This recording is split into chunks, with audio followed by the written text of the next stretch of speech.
Assalamualaikum warahmatullahi wabarakatuh. Hari ini aku mau bicara santuy sama temen aku, salah satu temen aku di asrama. Sekarang juga lagi malam minggu, jadi kita nggak ada kegiatan apa-apa. Ya kita bikin konten lah yang kayak gini. Aku sekarang mau berbagi.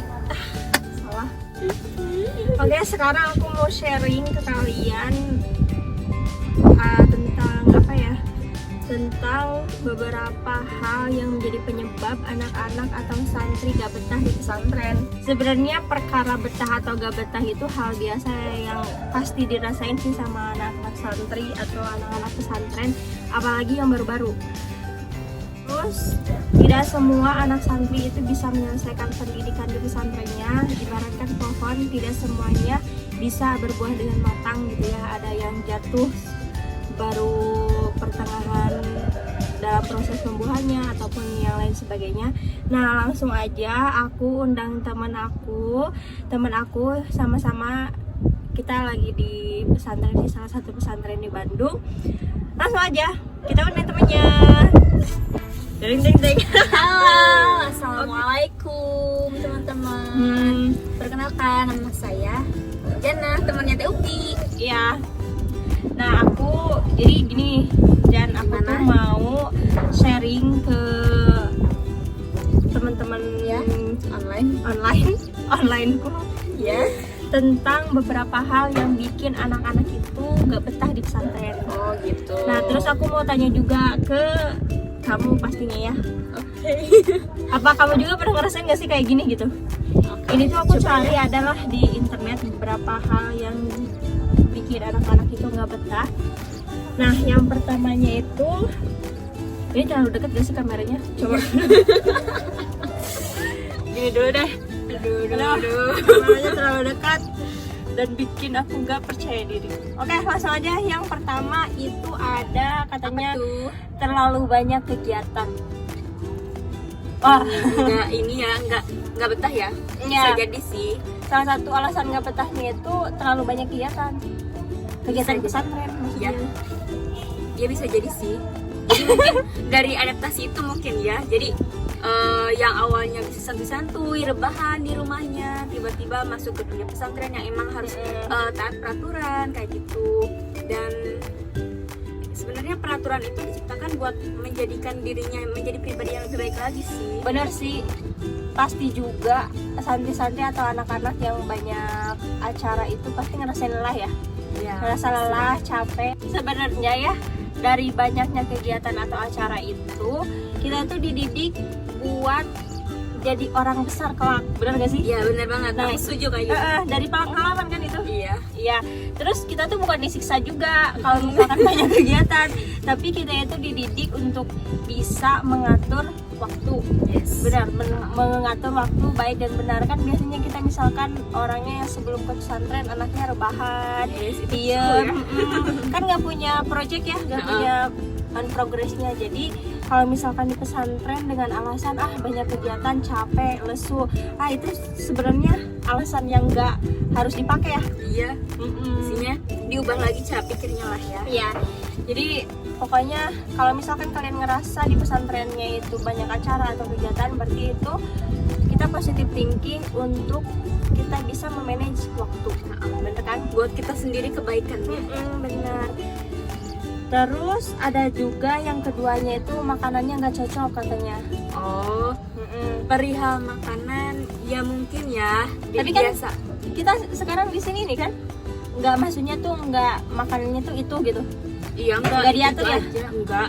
Kalau di sini enggak. Karena kebetulan kita juga pesantrennya mahasiswa ya. Alhamdulillah. Bukan yang SMA. Iya, Maaf ya, bukan bukan diri sendiri. Bukan ria, bukan. Tapi ini ngasih pengalaman ke kalian kalau pesantren itu enak gitu. Iya. Makanya nggak cocok. Nggak cocok. Kalau menurut aku ya, pasti buat orang-orang yang mohon maaf, yang misalkan sebelumnya orang yang berada tuh. Kan seleranya beda ya sama yang biasa-biasa aja ya. Biasanya sih itu juga, agak semuanya. Tapi kebanyakan kayak gitu. Terus kalau menurut aku sih boleh gak sih ke solusinya aja? boleh. Ya. Jadi ketika mungkin setiap orang juga pernah lah ngerasain ada satu makanan yang sebenarnya dia tuh nggak suka, tapi mungkin kan biasanya di lingkungan pesantren itu ada botram. Nah, botram itu kan nggak selamanya semua orang suka, semua anak kamar suka sama makanan yang dari oleh-oleh. Biasanya apa sih oleh-oleh dari rumah tuh namanya? Kok aku juga jadi lupa ya. Adrahi. Itu adrahi. Kan biasanya kalau misalkan anak-anak pulang nih, biasanya suka dipakulin adrahi sama orang tuanya. Nah, dari situ kan biasanya anak kamar itu nggak semuanya suka sama adrahi itu. Ada beberapa yang emang kurang berminat dengan makanan itu. Nah, buat solusinya kita ini sih ingat aja sama orang-orang di luar sana yang emang jangankan buat makan, mungkin minum aja susah gitu. Jadi dari situ ya mungkin kita bisa menjadi pribadi yang emang pinter-pinter belajar bersyukur lah kayak gitu. Ya, terus kita juga harus ingat gitu, duniamu hari ini itu bukan duniamu hari esok. Jadi ya pinter-pinter bersyukur lah. Kalau misalkan makanan gak cocok itu jangan jadikan alasan kalian keluar dari pesantren. Itu bukan solusi ya sayang. Bisa jadi itu tuh emang mental buat nguatin mental kamu, apakah buat uji coba, mungkin ya bisa dibilang kayak gitu, uji coba mental kamu. Tapi bukan uji coba ya. Jangan dijadikan uji coba. Cuman dari situ ya apakah kamu bisa bertahan kan. Setiap perjalanan perjuangan biasanya itu ada pengorbanan. Ada yang dikorbankan kayak gitu kan. Mungkin dari situ Allah mengetes kekuatan ya bisa jadi dibilang kekuatan atau semangat kamu, apakah kamu akan bertahan atau malah menyerah, malah hengkang gitu dari pesantren. Oke, itu yang kedua ya. Terus yang ketiga itu alasannya tuh kita keluar dari pesantren temen yang nggak cocok. Bisa jadi ada sih, aku pernah nemuin kasus kayak gitu. Iya sih, emang bener banyak banget kan biasanya. Tapi kalau misalkan sebenarnya temen itu bukan gak cocok atau cocok sih, tergantung kitanya. Kita bisa masuk ke circle itu atau enggak gitu.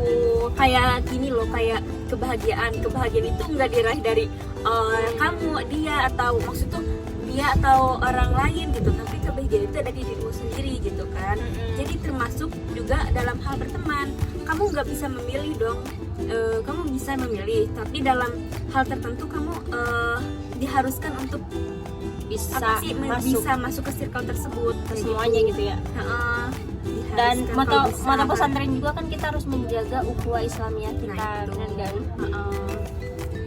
Oke, itu jadi jangan jadikan alasan kalau temen gak cocok kalian keluar dari pesantren. Tapi untuk masalah belajar ya sebaiknya kita cari-cari orang yang tepat ya. Maksudnya tuh ya, pokoknya jangan jadikan alasan gara-gara punya temennya nggak cocok terus milih keluar dari pesantren. Jangan dijadikan alasan. Kalau misalkan memang belum bisa masuk ke circle tersebut, ya cobalah 1 atau 2 orang, coba cari 1-2 orang tersebut dari circle tersebut buat buat beradaptasi dulu aja kayak gitu sama kita ya. Jadi mungkin dari usaha kamu adaptasi tersebut kamu menemukan kecocokan dalam hal pertemanan kayak gitu. Terus ada lagi nih yang keempat, banyak dihukum. Kebetulan kita mah enggak ya. Alhamdulillah. Ya karena kita lingkungannya pesantren kuliahan, jadi ya enggak gitu. Masa anak gede udah tahu lah insya Allah mana yang baik yang mana yang benar ya. Insya Allah bisa kalau misalkan emang kita bisa menghindar lah hukuman. Kan setiap hukuman itu biasanya ada penyebabnya. Nah, penyebabnya itu apakah karena kan biasanya hukuman itu dikaitkan dengan peraturan. Mungkin hukuman kamu dihukum itu karena kamu melanggar aturan. Nah, sebisa mungkin sebaiknya jangan melanggar aturan tersebut kalau misalkan memang tidak suka dihukum. Karena kalau misalkan kamu terus melanggar dan kamu kena hukuman terus dan kamu itu bikin kamu jenuh, ya itu kayak emang itu pilihan kamu sendiri gitu, bukan lupa gue. Nah, terus ya kalau misalkan kalau kalian pemikirannya banyak dihukum itu kalian jadi keluar, ya siapa suruh kalian ngelanggar gitu, maksudnya gitu. jadi ya udahlah, cari-cari aman aja, jangan jadikan suatu peraturan itu kalian keluar gitu ya. Oke, terus yang kelima ini paling penting dan ini tuh inti banget sih kata aku, rindu rumah. Woi, bener. Aku tuh sering banget kadang ya Pernah kalau ngerasain misalkan ya? lagi ngerasa capek berjuang di rantauan, ya bisa dibilang rantauan kan ya karena jauh dari rumah. Nah, kadang ngerasa capek atau lagi sedih biasanya tuh, aduh rindu mama deh, aduh rindu masakan mama deh, aduh pengen Pasti. diperhatiin deh, ya pokoknya kayak gitulah. Terus mengapa orang tua kamu itu mengirim kamu ke pesantren itu bukan karena mereka nggak sayang, Bukan saya. tapi iya bukan sayang, tapi itu adalah alasan mereka sayang banget ke Nah, kita gitu. Mereka tuh menyelamatkan masa depan kita dari pergaulan bebas. Nah itu. Ya setidaknya kalau kita pesantren ya, walaupun emang katanya ya banyak orang yang pesantren keluaran pesantren tapi kok kayak gitu ya, tapi jangan menyalahkan pesantrennya, yaitu mah orangnya. Iya, tergantung dirinya sendiri. Nggak semuanya kayak gitu ya kalau anak pesantren, insya Allah. Kita juga nggak menjamin sih sebenarnya. Tapi emang sih gimana ya, Ya seenggaknya di lingkungan yang baik, dari kebiasaan misalkan di circle tersebut itu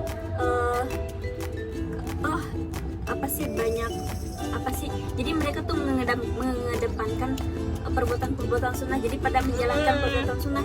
Nah dari situ seenggaknya karena mungkin awalnya dari melihat kating-kating atau teman-temannya di kamar, jadi akhirnya kan dari jadi timbul rasa penasaran pengen nyoba deh gitu. Akhirnya dari nyoba-coba itu di rumah, pas pulang pasti ngerasain, kalau gue udah lama ya nggak saum sunnah atau tahajud gitu. ya Pasti ini bakal kebiasaan itu pasti bakal jadi alarm ya. Walaupun jadi bakal di rumah kita ninggalin, misalkan di rumah kita ninggalin, terus beberapa lama kemudian kita di rumah, kita tuh ngerasa ada yang hampa aja gitu. iya ada yang kurang, karena kan biasanya ngelakuin biasanya kan jadi nanti tuh dari kebiasaan itu jadi kewajiban kayaknya ya mungkin ya. Jadi kalau misalkan kan kewajiban, kalau misalkan emang kita tinggalkan berdosa, jadi kita ngerasanya berdosa aja kalau misalkan nggak yang ngelakuin yang kebiasaan itu gitu. Benar. Udah ya, jangan jadikan alasan rindu rumah kalian keluar dari pesantren. Iya itu solusi. Ada lagi yang terakhir, yaitu pelajarannya susah. Oh pelajarannya susah. Dan banyak banget kisah-kisah temen aku, Ya. misalkan nih ngaji ya, ngaji terus dia tuh merasa kalau dia tuh nggak bisa misalkan baca kitab atau takut ditanya. Itu banyak banget, dan aku juga pernah ngalamin. Aku gak ngaji karena aku takut ditanya.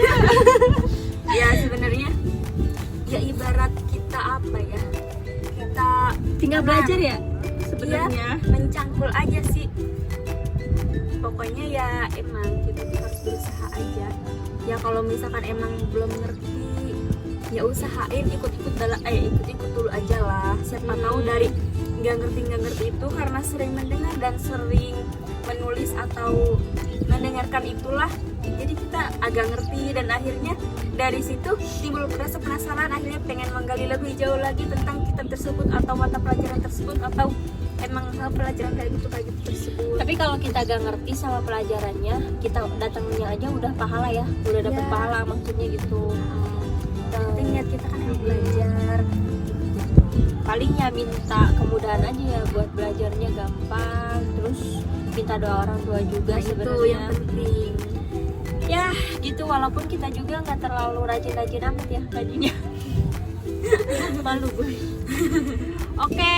Ya semoga jadi dapat memotivasi kalian. Iya, pokoknya jangan jadikan semua alasan yang udah kita